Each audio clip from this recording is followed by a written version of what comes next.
Persetiaan pengakap. Apa itu persetiaan pengakap?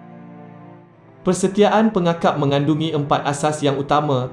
Pertama, aku janji oleh setiap ahli pengakap untuk berpegang teguh kepada pelaksanaan prinsip-prinsip kepengakapan yang dilafazkan. Kedua, bertujuan supaya setiap ahli pengakap dapat memahami, menghayati dan mempraktikkannya dalam kehidupan seharian. Ketiga, prinsip-prinsip yang termaktub dalam persetiaan pengakap menjurus kepada kebaikan dan kesejahteraan hidup. Keempat, melahirkan insan yang seimbang dari segi jasmani, emosi, rohani, intelek dan sosial melalui pengalaman persetiaan pengakap. Falsafah persetiaan pengakap. Falsafah persetiaan pengakap terbahagi kepada 3. 1. Penzahiran persetiaan dan undang-undang pengakap bukanlah terletak kepada ungkapan perkataan atau pelafazan semata-mata. 2. Ia mesti disusuli dengan pemahaman dan perubahan tingkah laku yang menggambarkan penghayatan secara terus ahli pengakap. 3. Kegagalan memahami dan menghayatinya menyebabkan seseorang pengakap itu tersasar daripada fungsi dan peranan yang sepatutnya diamalkan. Persetiaan pengakap. Bahawa dengan sesungguhnya saya berjanji dan bersetia yang saya dengan seberapa daya upaya saya akan taat kepada Tuhan, Raja dan negara, menolong orang pada setiap masa menurut undang-undang pengakap. Tafsiran persetiaan pengakap. Bahawa dengan sesungguhnya pengakuan dan aku janji untuk melaksanakannya secara tulus ikhlas. Berjanji dan bersetia, ikrar ahli untuk berpegang teguh kepada pelaksanaan prinsip-prinsip persetiaan pengakap secara berterusan. Seberapa daya upaya, melaksanakan prinsip-prinsip persetiaan pengakap mengikut kemampuan diri sendiri. Tafsiran persetiaan pengakap. Prinsip-prinsip dalam persetiaan pengakap. Teras pertama, taat kepada Tuhan, Raja dan negara. Taat kepada Tuhan. Setiap ahli pengakap mesti beragama dan mengamalkannya mengikut tuntutan agama masing-masing serta menghormati agama dan kepercayaan orang lain. Taat kepada Raja.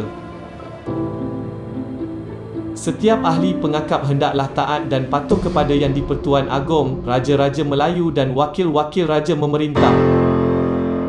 Taat kepada negara. Setiap ahli pengakap hendaklah menghormati dan mematuhi perlembagaan dan undang-undang negara serta menyokong penuh dasar dan polisi kerajaan. Teras kedua, menolong orang pada setiap masa. Setiap ahli pengakap hendaklah menolong orang tanpa mengira agama, bangsa mahupun negara serta sentiasa membuat kebaikan kepada masyarakat. Pengakap juga ikhlas dan jujur menabur bakti serta menyuburkan keharmonian, keamanan dan ketenteraman awam. Teras ketiga, menurut undang-undang pengakap, setiap ahli pengakap hendaklah berusaha untuk memahami, menerapkan ke dalam jiwa dan minda, serta melaksanakan secara berterusan dalam kehidupan seharian kesemua ajaran, nasihat dan bimbingan yang terkandung di dalam undang-undang pengakap, agar setiap ahli pengakap memiliki sifat-sifat dan kepribadian terpuji. Bila persetiaan pengakap dilafazkan. Takrifan. Pertama, memperbaharui persetiaan pengakap. Kedua, istiadat melantik ahli baharu. Bila persetiaan pengakap dilafazkan. Waktu.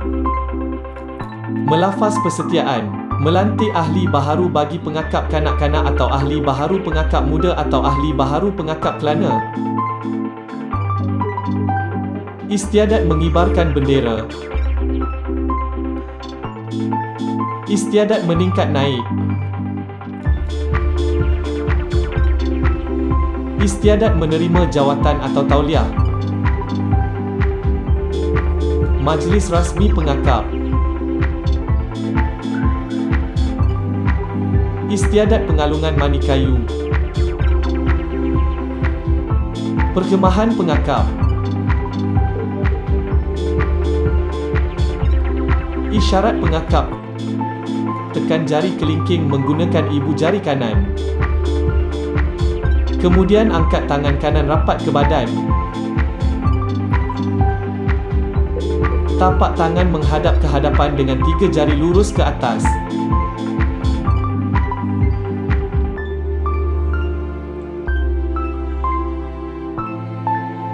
Isyarat pengakap mempunyai makna seperti berikut: taat kepada Tuhan, Raja, dan negara.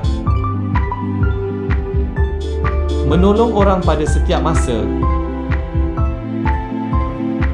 Menurut Undang-Undang Pengakap. Ibu jari menekan jari kelingking bermaksud semua ahli pengakap bersatu dalam ikatan persahabatan dan sebagai ingatan yang kuat mesti sentiasa menolong yang lemah.